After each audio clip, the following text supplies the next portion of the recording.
Սիրելի հայրենակիցներ, քննարկվում է կոռուպցիայի կանխարգելման հանձնաժողովի անդամի ընտրության հարցը եւ այդ շրջանակներում ես ուզում եմ մի իրավիճակ ներկայացնել, մի դեպք ներկայացնել, երբ Նիկոլ Փաշինյանի անմիջական մասնակցությամբ եւ նրա իրականացրած գործողությունների կամ անգործության հետևանքով Հայաստանի Հանրապետության հարկատուների գրպանից 4.5 միլիարդ դրամ պարզապես մսխվել է։ Սրա մասին ես առիթ ունեցել եմ տարբեր դեպքերով նկարագրել, բայց հիմա որոշակի հիմնավորումներ կփորձեմ ներկայացնել։ Խոսքը Fly Arna ավիաընկերության ձևավորման մասին էր, դուք գիտեք, որ մեծ շուկով ստեղծվեց կազմակերպությունն ասեց, բա մենք պետք է պետական ազգային ավիափոխադրող ունենանք, դրա համար օգտագործվեց մեր հարկատուների գրպանից 4.5 միլիարդ դրամ եւ արդյունքում ունենք ուղղակի ձախողված պրոյեկտ, ավիաընկերությունը չկա եւ նույնիսկ կա հայց ընդդեմ Հայաստանի Հանրապետության։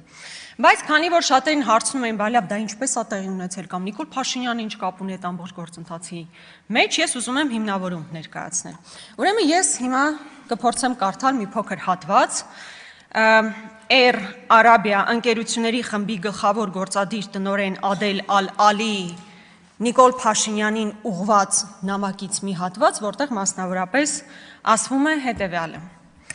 Ես այժմ կցանկանայի անդրադառնալ 2023 թվականի ապրիլ ամսին մեր վերջին հանդիպմանը եւ դրա արդյունքներով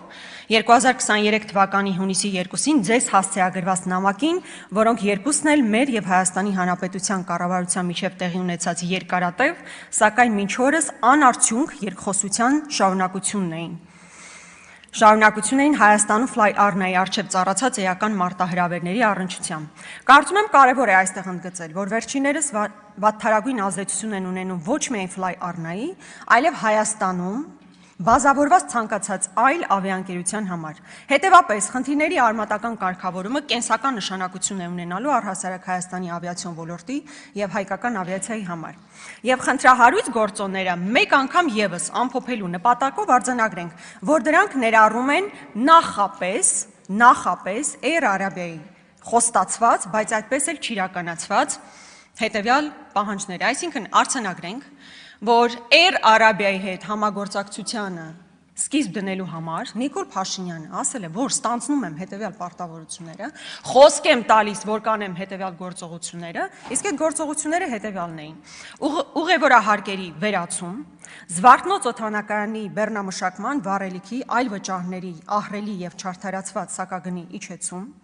բազմաթիվ նոր հայկական ըստ մեծ ցածրորակ ավիափոխադրողների շարունակական մուտքը շուկա եւ նրանց տրամադրվող աջակցությունը հայաստանյան շուկայում, ինչի արդյունքում առաջատար կարգավորողների կողմից, ինչպիսիք են ԵՄ եւ Արաբական Միացյալ Էմիրությունները, մտահոգություններն էլ ավելի են սրվել։ Այսինքն Նիկոլ Փաշինյանը ստանձնում է պարտավորություն, խոսք է տալիս, որ այս կարգավորումները կանի։ Իմիջիայլոց ուզում եմ հիշեցնել, որ նույն Նիկոլ Փաշինյանի կառավարման օրոք այն ժամանակ կարծեմ Տաթևիկ Ռևազյանն էր կառավարում համապատասխան ոլորտը։ Հայաստանի Հանրապետությունը հայտնվում է Եվրոպական միության ավիացիոն գոտու սև ցուցակում։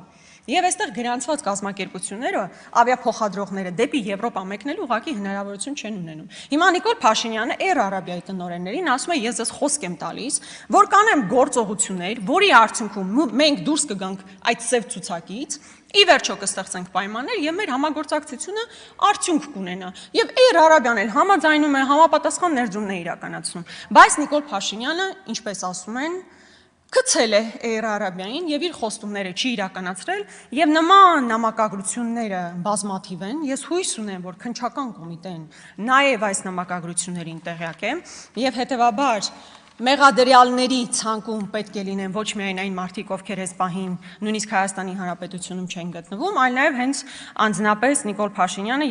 եթե քննչականը պատահաբար այս նամակին չի տիրապետում, ես կարող եմ այն փոխանցել, որպեսզի հետագա քննությունը շատ ավելի էֆեկտիվ տեղի ունենա։ Համենայն դեպս ես ուզում եմ հերթական անգամ արձանագրել, որ Նիկոլ Փաշինյանը երբ ասում է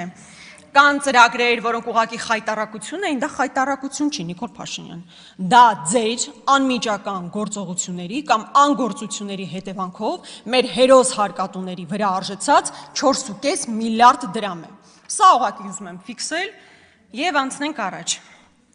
Եվ իմիջիայլոց հերթական անգամ հիշեցնեմ, որ այս հիմքերը ընդունելով մեր դեմ հայց է ներկայացված միջազգային դատարանում եւ բավարար հիմքեր են ամենայն հավանականությամբ այդ հայցը կբավարարվի։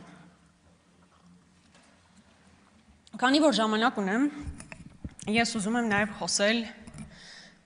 նախորդ շաբաթ իսկապես շատ ծանր շաբաթ էր ամբողջ հայ հասարակության համար,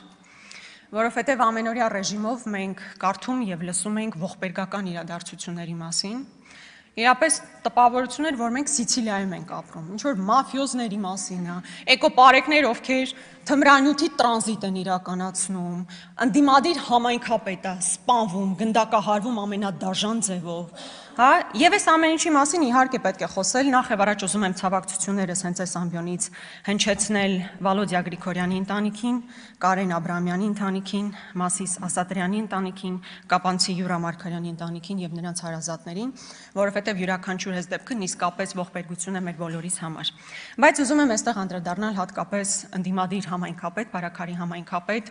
Վալոդիա Գրիգորյանի սպանության դեպքին։ Վալոդյան շատ կարգին մարդ էր, նվիրված համայնքապետ, հարգված համայնքապետ,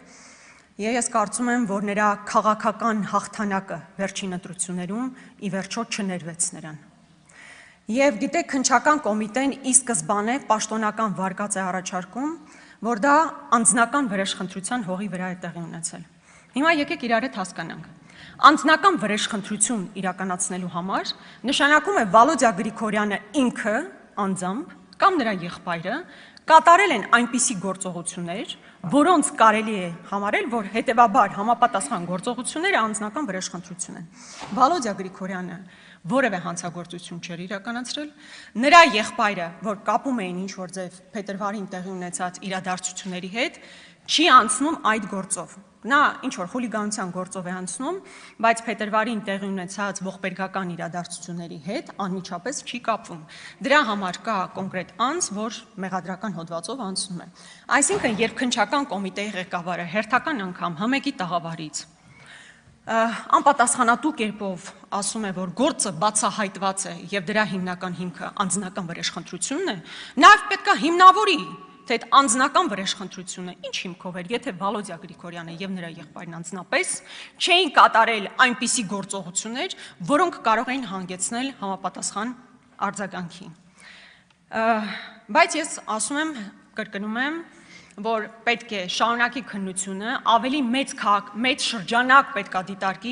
դիտարկվի, թե ընդհանրապես ինչու է տեղի ունեցել այս ողբերգական իրադարձությունը։ Ես կարծում եմ քննչական կոմիտեն պետք է քննության առարկադարձնի նաև այն հանգամանքը, թե ինչու ի վերջո նրա Վալոդիա Գրիգորյանի նաև քաղաքական հակառակորդ, օրինակ Մհեր Ախտոյանը 10 օր առաջ մեկնում է Հայաստանի Հանրապետությունից եւ նրան ճանապարհում է այն նույն անձը, ով հետագային պետք է իրականացներ այդ սպանությունը, որը կարծես թե մինչև այսօր որևէ քննարկման առիթ չի դարձել։ Բայց առհասարակ պետք է այստեղ հատուկ շեշտադրել նաեւ իրավապահ համակարգի բարձի թողի վիճակը։ Բարձի թողի վիճակը պարզապես։ Շատ լավ իմանալով, որ տվյալ համայնքում կա որոշակի խնդիր, տվյալ անձը, մարդասպանը, համենայն դեպս իր խոստովանությամբ, որ ինքն է իրականացրել, մեկ ամիս շարունակ գնացել է կրակել է սովորել։ Տան շրջակայքում որոշակի քննություն է իրականացրել, փորձել է հասկանալ ինչ ձևով մոտենալ եւ այլն եւ այլն։ Բայց փոքր համայնքում հնարավոր չէր այդ ամեն ինչը տեսնել։ Չեն տեսել իսկապես այդ ամեն ինչը։ Թե ոստիկանությունը միայն նրա համար է, որ եկեղեցու գրոհելու հրաման ստանա, կամ ընդդիմադիրներին հետապնդեն։ Միքայել Աչապահյանին համար 2.5 տարի, թե 2.6 տարի ազատազրկում են դատախազությունը պահանջել այն նույն ժամանակ, երբ օրինակ Արաքսում տեղի ունեցած սպանության գործով անցնող մարդը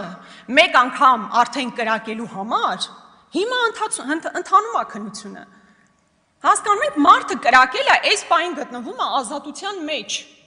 Իսկ օրինակ Միքայել Աչապահյանը իր հայտարարությունների համար, իր հարցազրույցի խոսքի համար դատախազությունը պահանջում է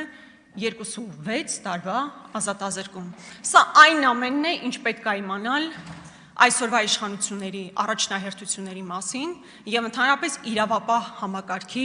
գործունեության մասին։ Այսինքն, եթե դու ընդդիմադիր ես, պետք է կամ հետապնդվես քաղաքական առումով, իսկ ոստիկանությունը միայն Նիկոլ Փաշինյանի աթոռը պահելու համար է եւ ոչ թե երկրում կարգ ու կանոն հաստատելու։ Հաջորդ ելույթի համար Քրիստինե Վարդանյան, համեցեք։